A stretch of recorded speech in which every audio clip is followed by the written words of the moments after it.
Middleview, the town I grew up in, is not real. Neither were the first 15 years of my life as a teen detective. I know what Middleview is and the people behind it. I know who murdered my friends, and to an extent, I know who I am. So now I'm asking one more simple question. I still have so many, and those will be answered in due course. The third passenger in my mother's car, the identity of the person she saved along with me, cutting them from their strings. Not to mention the truth behind Middleview's puppeteer. But one question still remains, haunting the back of my mind since I started to take notice of my own delusions, figments of my imagination carved into my friends' faces. I imagined them because I didn't want to come to terms with the reality of who and what I discovered the night I found them again. The mayor's son, Noah Presley, no longer existed as a human being, a thing made up of patchwork skin and muscle and bone molded into a puppet. Aris Caine's head was completely hollowed out, his spine twisted and modeled into a stand for his puppeteer. Mei Lee's lips had been split apart, a permanent grin jerking left to right with her strings. But even as my imaginary friends, something is far too real about them. Through fragments inside my memory, I saw older versions of them. I saw them inside the facility when I was hopped up on wacky gas, and then again, deep inside the memories my mother had attempted to wipe away. So, I ask myself this. Who exactly are the Middleview for, really? Presently, my mind was being tugged left and right like I was still stuck on strings. Ever since Dr. Delaney dived inside my skull to find the identity of the kid my mother saved, my mind was no longer part of me, instead what felt like a detached videotape stuck in rewind. My memories were not in chronological order, instead a nonlinear mess. They hit me when they wanted to hit me.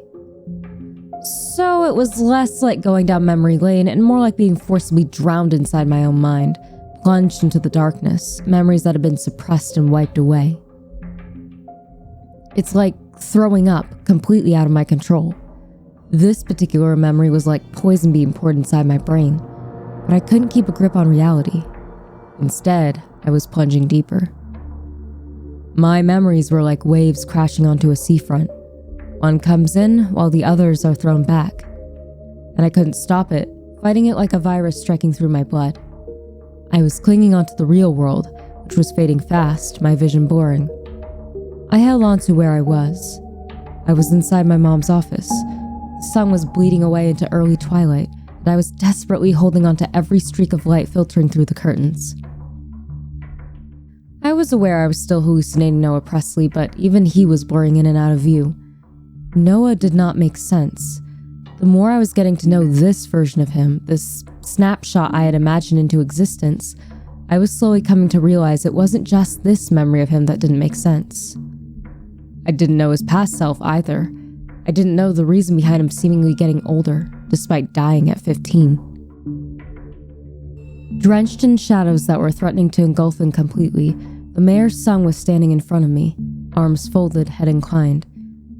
He felt right, comfortable, like he was my home. Noah was still stepping on my toes just like he did when we were kids, rocking back and forth on his heels. Marin? Noah's features were slowly bleeding away, the reddish dark hair becoming inky nothing, those last fragments of him fading into shadows dancing around the room. His sing-song voice sounded real, drifting in and out of my ears like a whisper in the wind. But as reality and memory began to blur, his voice was growing louder, a muffled yell plunging me inside a memory. I existed in two places at once. Reality, standing in my mom's office, and Middleview, tied back to back with the mayor's son. Marin! Fuck! Wake up! Where are we? It was pitch dark and my head was hurting. Concussion?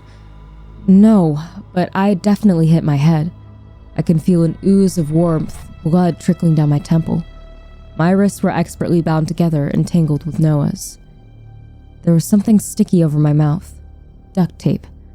I was used to being kidnapped, so being gagged wasn't usually a problem for me. I just licked the inside until it was pasty enough to spit out. When we were kids, the people we hunted down were more tame and cartoon-like. Aris called them Scooby-Doo villains. They were cat burglars and vegetable thieves. But the older we got, the more dangerous these people became. We started to come face to face with crime bosses and child killers. By the age of 13, I was aware I wasn't invincible, and Middleview's psychos would kill us if they had the chance.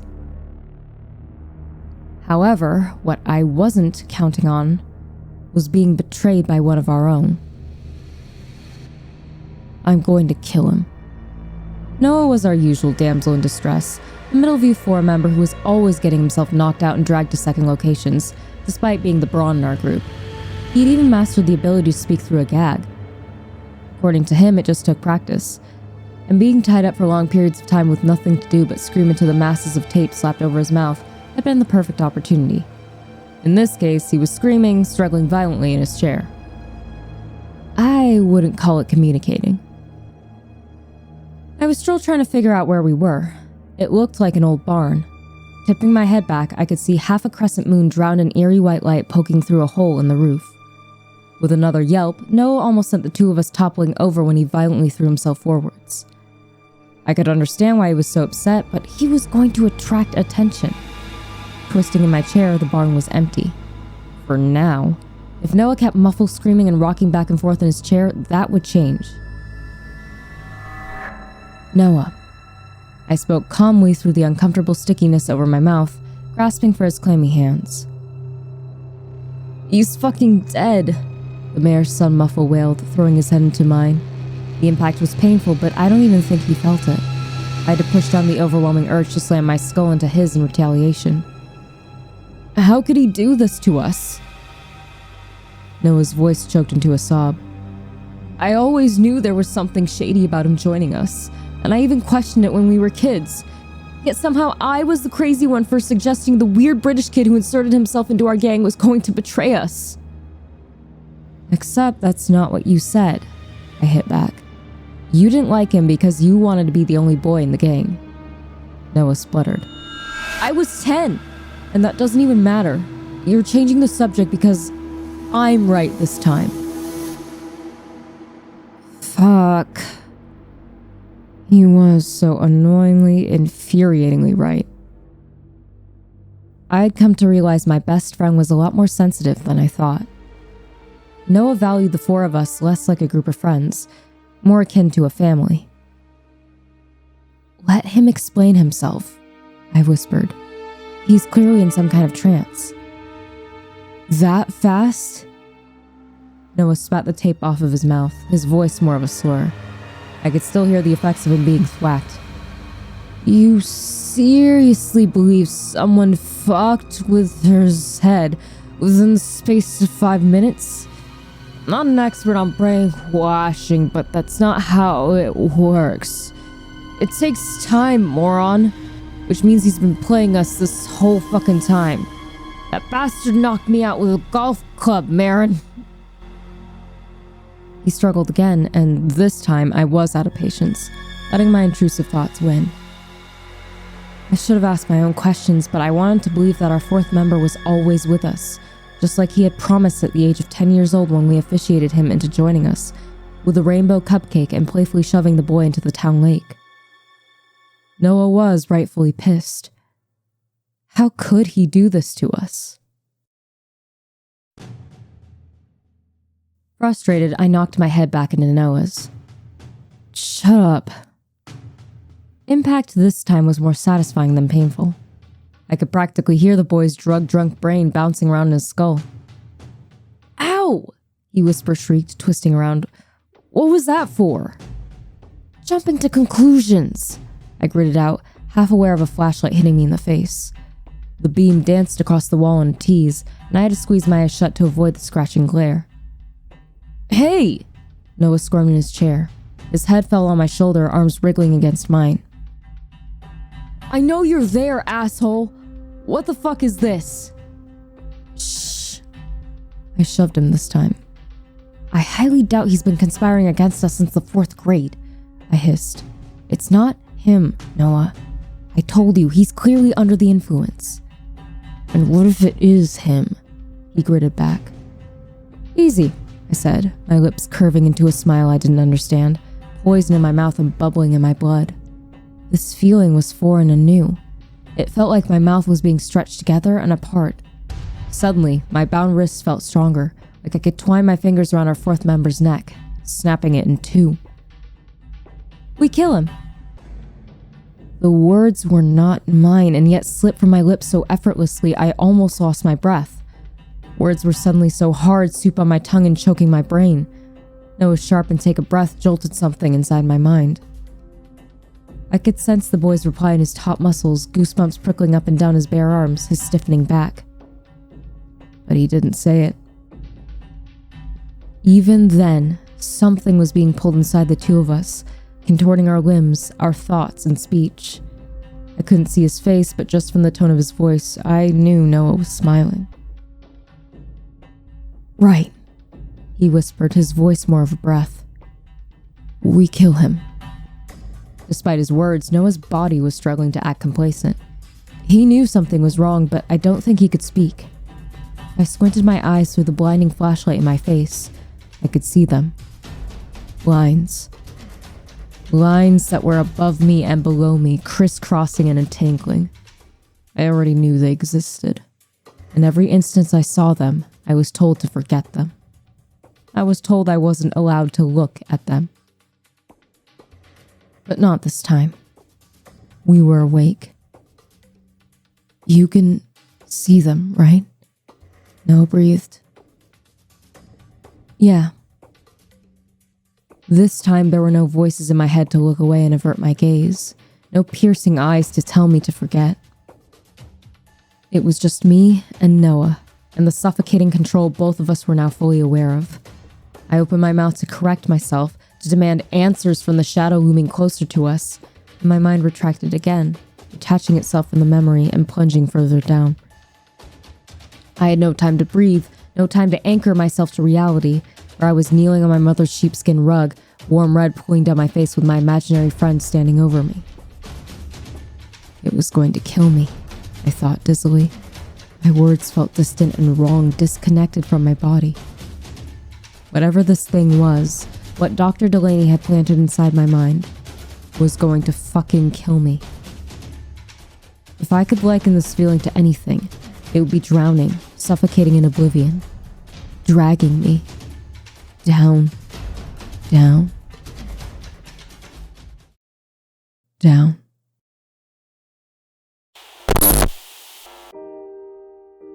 The memory was agony, already sending my brain into a spasm.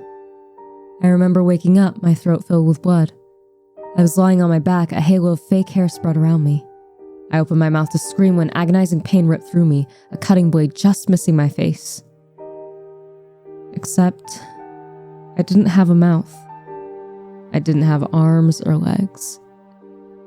I just had eyes that were wide and wrong and misplaced, drinking in the world around me that felt far too big. Blinking my new eyes while the start of my lips stretched wider, I could feel my throat muscles twitching, but I didn't have a voice yet. The room was made up of 4 concrete walls, and each one had its own pattern. The first wall was covered in old entrails, while the second and third were spattered with old and new crimson, like someone's idea of a twisted canvas. There were figures wearing pale blue masks. They talked about my body parts like meat. Above me hung a monster made of metal, a humming beast that ran up and down a body I could not feel. I could see red string bleeding from parts of me that were not yet attached, glittering red, pretty ruby red seeping over the edge of my bed. It was so beautiful, real and red. I felt my knot mouth choking with sobs. The figures ignored me when I struggled. They laughed after a while and the machine stopped, slimy red string still clinging to its blade. They were part of me, all the way down my torso and threaded through my arms and legs like artificial veins. Strings. Strings that I could feel entangled with my flesh and bone, every organ, even my breath, attached to my new mouth.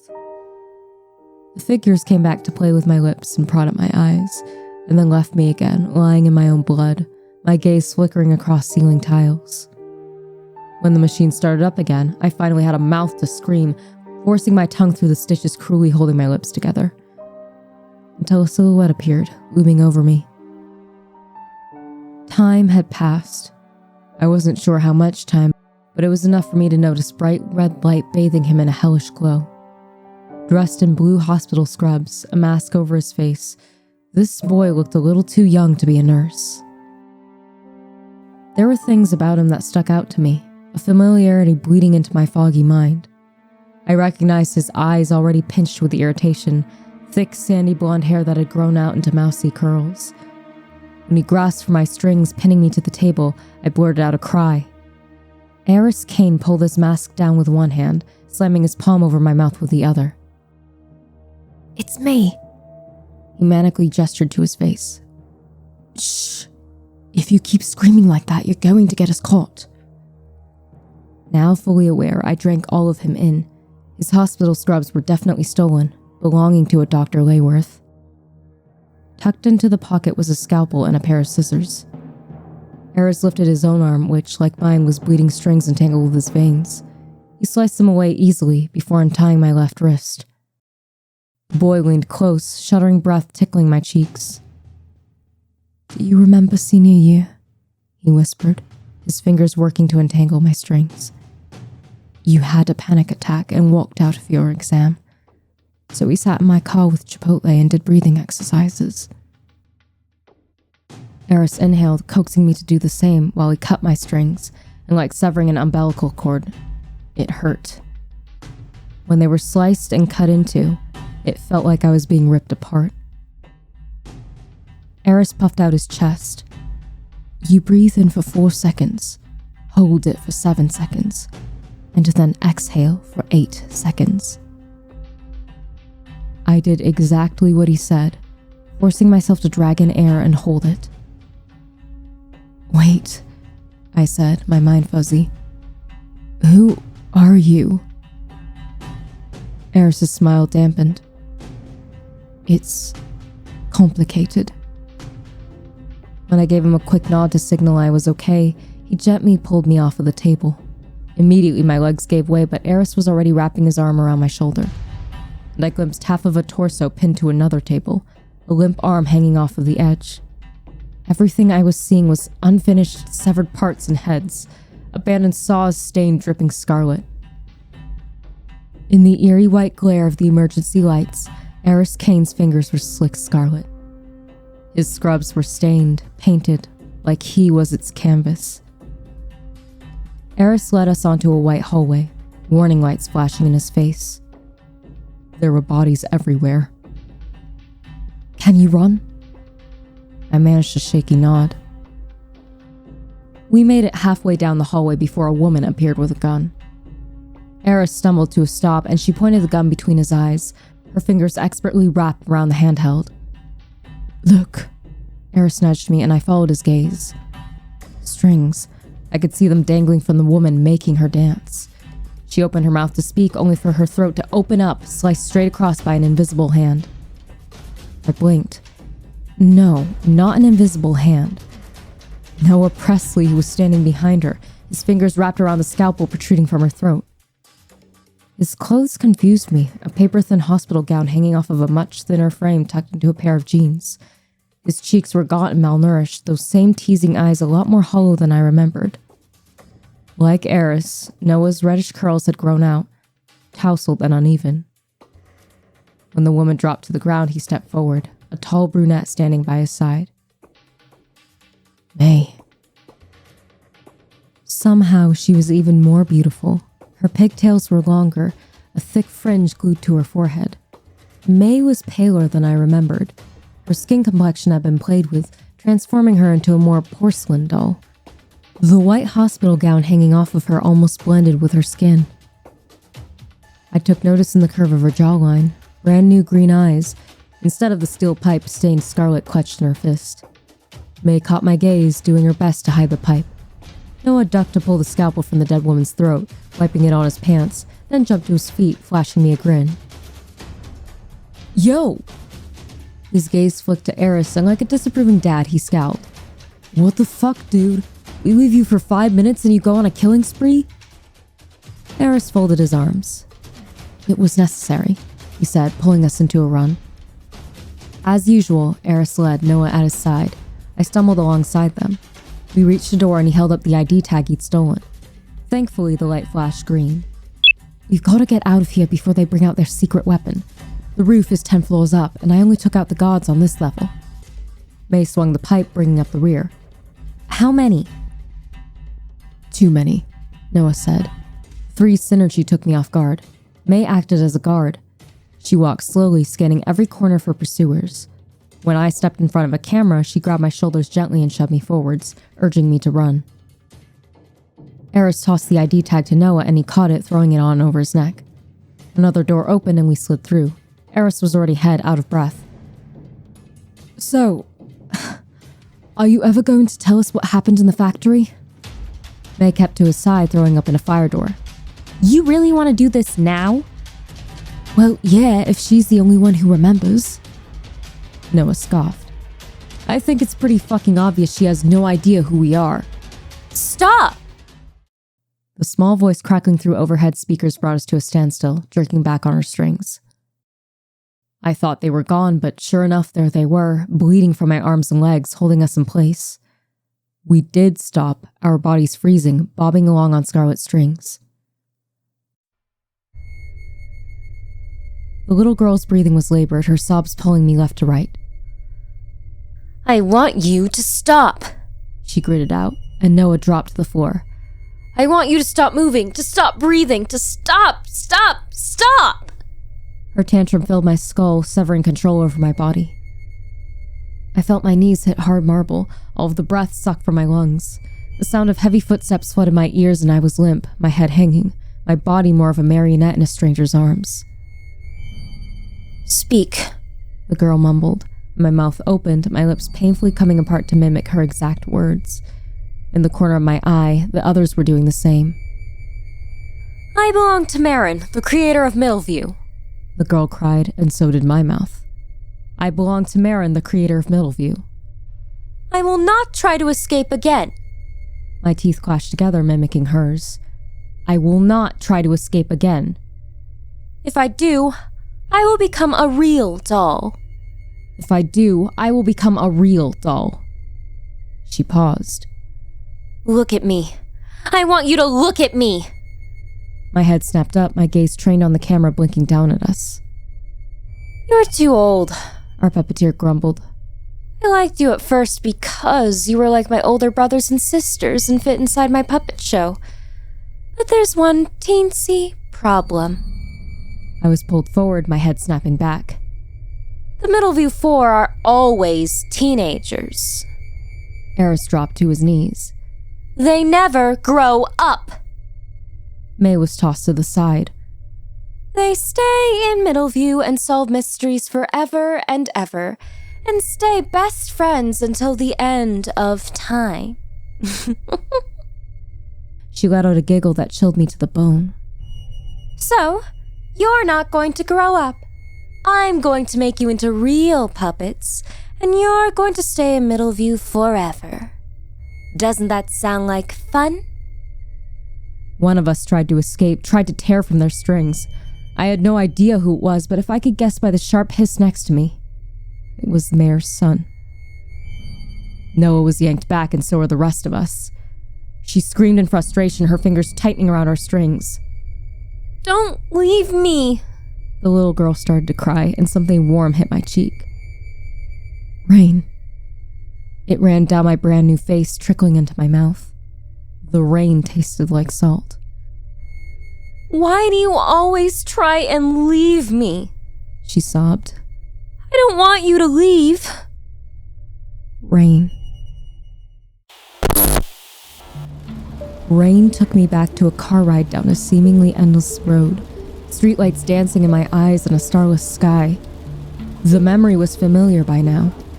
I was curled up, watching raindrops thunder against the glass of my window when my mother stopped singing, her fingers retracting from the third passenger's hand. In flashes of consciousness, the figure in the front seat fell limp, their head hanging forward. Mom gently coaxed their shoulder against the pane. I half wondered if she drugged them, too.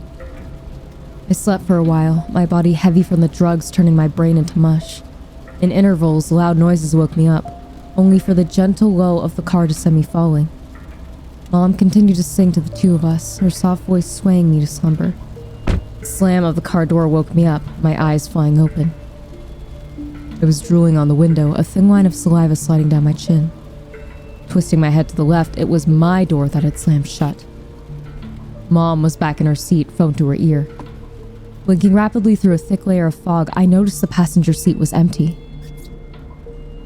"I have Peter Young," Mom said, glancing at the rearview mirror. I dropped my head to pretend I was sleeping, but Mom wasn't checking on me. It took me a disorienting moment for my heavy thoughts to untangle. There was something pressed against me, a heavy weight lying over my legs. The third passenger was a guy. In the corner of my eye, the figure was twisted like a pretzel, their head uncomfortably pressed against the right window, while I took the left. "Yes, he's still attached," Mom said, when my gaze found slimy strings still clinging to him, wrapped around his arms and legs. With him so close, I could almost pretend he was still human. But then I saw the back of his head, a shallow mess of strings bound around his spine, and something acidic slithered up my throat. I turned away from him. I didn't want to know who it was. Whoever it was, they were no longer who I remembered them as. I felt sick, my stomach twisting. The hollowed-out shell of one of the middle view floor was lying lifeless over my legs, and I couldn't move to squirm away from them. Mom sighed. "I just want your promise that my daughter will stay out of whatever game you're playing." Her tone hardened. "I cut him down earlier." "Yes, Marin figured it out." Mom snorted out a laugh. "How am I supposed to track her movements? She's 23. Mom was seemingly cut off, letting out a frustrated hiss. "No. I told you my daughter is no longer part of it. If I have to, I will move her across the country." Her fingers tightened around the wheel. "Yes, I'm serious. I have Peter Young. Take him or leave him." Mom swerved right, avoiding an oncoming truck, its headlights searing my eyes. Well, that's your problem." "No, I'm not negotiating. If you want Peter, I'm about 10 minutes away. I gave him enough R95 so he's not going to be any trouble." "Yes. I can confirm he's just a doll. I don't think he's fully conscious." Mom was cut off again, her fingers growing white around the wheel. "Delaney wants inside her head. He's in charge of finding the missing kid, and Marin will be the first person on his list. Block my number after this meeting." When she ended the call, Mom slammed her fist into the wheel. The third passenger jolted, their legs stretching out. It was a lot more human than I'd realized. I didn't think puppets had leg cramps. I don't know how much time passed before I roused again. This time the car had stopped. Rain was slamming against the window, but this time I could feel it soaking my hair and cheek. I was curled into the seat, my head pressed into rich-smelling leather. The car door was open, an icy breeze lashing against my cheeks and blowing my hair back. Mom was leaning over me, wrapping her arms around the third passenger, scooping the shell of a boy into her embrace. Cold! The soft croak dragged me out of slumber. I knew who it was, but I couldn't move. His voice was a hollowed-out cry. I couldn't call it human, his mouth jerking left to right, still on strings. "Why am I cold?" Mom didn't react, squeezing the boy to her chest. "I'm so cold." His voice whipped around in the wind, but I still heard it loud and clear, a human cry clinging onto long, dead flesh. "Kill me." She turned and strode directly into the downpour, the lifeless shell of my best friend hanging limp in her arms. Everything that had been him, illuminated in passing headlights, whizzing past us. There was something wet in my lap. Strings. I held them up, dangling them between my fingers. My body was moving before I consciously knew what I was doing. Slipping out of the car, I fell directly onto my knees. I was still made of lead, my limbs heavy. I could see Mom's figure through half-lidded eyes, the lashes of rain gluing my hair to my face. She came to an abrupt stop suddenly, as if someone was pulling her strings. Followed by the crack of a gunshot piercing the night. I remembered blindly crawling until my hands were damp, palms pressed into warm scarlet seeping across the road. Mom's eyes found me in the dark, wide and slightly manic. She'd already wiped her hands on the front of her shirt, red smears decorating the seam. Her mouth formed a smile and I was already stumbling back. "See, Marin?" Mom's voice rattled in my skull. She started forwards, wrapping her arms around me. "Everything is going to be okay," she hummed. "I got rid of the bad people. You're safe now." Back in the present, I was choking up bloody strings, my imaginary version of the mayor's son still hovering over me. It took me a moment to anchor myself, grabbing toilet paper and pressing it to my nose and mouth. Wow. Noah was back, less shadowy and more himself. He inclined his head, a swath of reddish curls slipping over his eyes. "You don't look so good." What I knew for sure was Dr. Delaney was after the memory of the car ride, and I had no doubt that he would be pursuing me again. There was no point in telling Noah. He was my subconscious, he'd seen it too. The mayor's son had seen everything, from our attempted escape to the car ride revealing the identity of the puppet cut from their strings. Still though, I couldn't get it out of my head that something was off about them. So, I asked him again, applying pressure to my nose. "Why do you keep getting older?" Noah's lips curled into a smirk. He folded his arms. "You're a member of the Middleview Four," he teased. "You've brought down first-grade milk thieves, druggy janitors, and evil teacher cults who brought the world crashing down." When I caught his eye, he pressed a finger to his lips. "That's a spoiler," Noah chuckled. "Anyway, you've been solving mysteries since we were little kids, and you still haven't figured it out yet?" Before I could open my mouth, he continued, bouncing on his heels. He was enjoying this. "You still can't solve the mystery of who we are." I felt somewhat comfortable again, reveling in the warm light from my mother's lamp. Comfortable enough to hit him in the chest, which felt real. Noah settled me with a pitiful smile. "You just technically hit yourself." I ignored him. "You say it like it's easy." "It is easy." He rolled his eyes.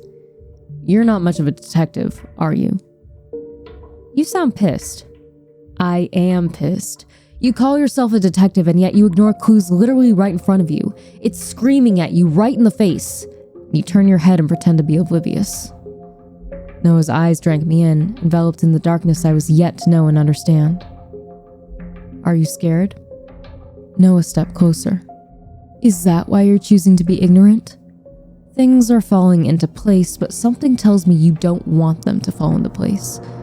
For the first time in your life, you would rather the mystery of yourself and us remains unsolved." "You killed all those townspeople," I said. "Why?" "I don't know, Marin. I'm not real." I tried again. "Who is Peter Young?" "How am I supposed to know? It's your memory." "Hush." Aris was leaning against the door, his arms folded. These guys had a habit of appearing out of nowhere, bleeding into my line of vision. Aris blew hair out of his eyes.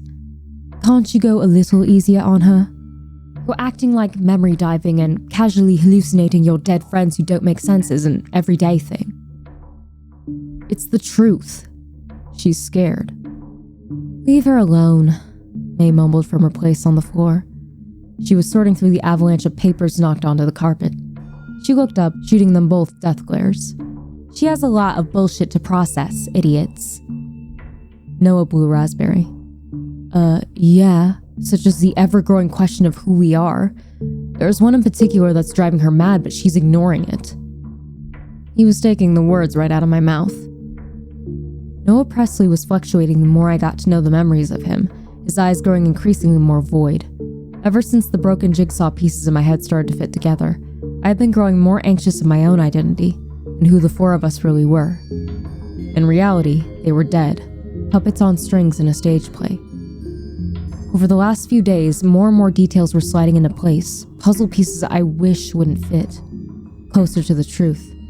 Closer to the identity of the boy in my mother's car who she saved. Closer to the answer behind them being dead at 15. And yet I had seen them a lot older, covered in blood and armed with scissors. My imaginary friends couldn't decide on what age they were. "There!" Noah's voice surprised me. He was watching me, head cocked to the side. The mayor's son was thinking ahead, as usual. He was already joining the dots. He leaned forward and blew in my face, that infuriating smile growing. That's what's driving you mad, Marin. And it's scaring you, too. Because, realistically, how possible is it for 3 15-year-olds to be killed, turning into mindless dolls, and then appear in your memories grown up? Noah followed my gaze. Oh, you have questions, but you don't want to ask them. The boy jutted his chin. You know what I'm talking about, right? I did.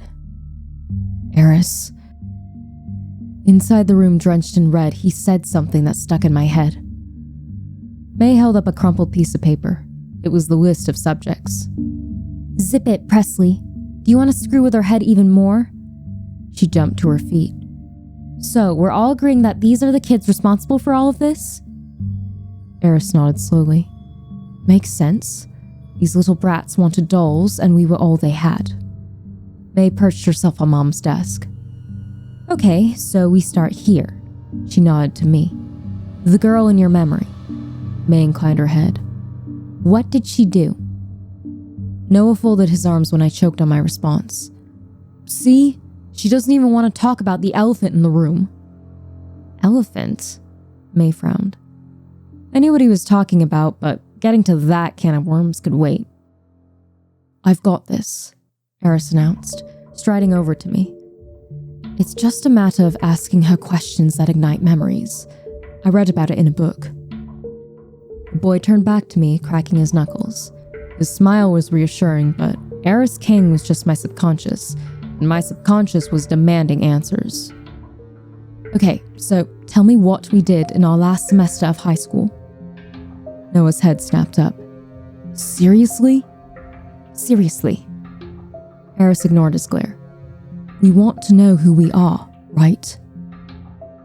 The mayor's son looked comfortable leaning his head against the wall. Well, yeah. He did the scrunchy nose thing he did when he was trying to be pedantic. But isn't that too pushy? Says the guy who was grilling her to take another deep dive. May chuckled, flicking through one of Mom's books. Aris sighed. Like I said, I've got this. He twisted to me like I was his test subject. Senior year, what did we do? I had to swallow sour paste. Is that a trick question? Nope. I was aware of May and Noah's gazes burning into my back. Nothing, I said, my gut twisting into knots. Mom took me away the summer before sophomore year. You died and they brought you back as those things. Thinking back, I was hounded by the memory of being paralyzed in my mom's car, bloody strings slipping through my fingers, a heavy weight across my legs. Aris held my gaze, his expression crumpling. It looked like he might say something before he snorted, dancing back. Geez, when you put it like that, it sounds super depressing. Yes, but she's not answering your question. Noah was suddenly directly in front of me. In overexposed light, his hair resembled fire licking across his forehead. Yeah. We were brought back and turned into dolls. We've been through all of that 1,000 times. He held up his index. But you're missing one vital detail. You, I said. What you did the night we searched the string factory. Noah's lips pricked. He raised a brow, lowering his voice. Oh, now you're blaming me? You really don't want to talk about the elephant, huh?